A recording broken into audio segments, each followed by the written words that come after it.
Duck was very proud of being Great Western. In fact, he talked endlessly about it all day. Some days a large crowd would gather around him while he was explaining the complexities of empty coaching stock shunting. In fact, one man spoke to him all day about it and filled in his notebook as he was planning an ultra-realistic model railway which would run to real time. The other engines and crews grew a little weary of hearing about his Great Western ways, so they were rather glad when it was Duck's turn to do brake van rides. Peace at last, thought the other engines. Then Percy started talking about the mail train.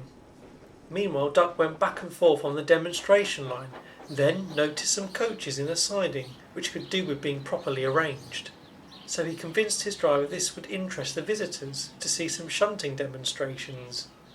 Though unknown to Duck, the vacuum cylinders had been disconnected on one of the coaches, and its buckeye coupling was severely damaged.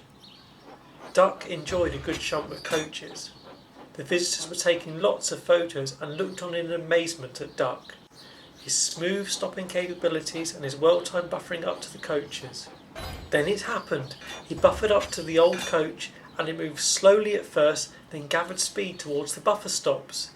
Even worse was beyond the buffer stops, was Sir Topham Hatt's refreshment room selling wonderfully moist and fluffy cakes.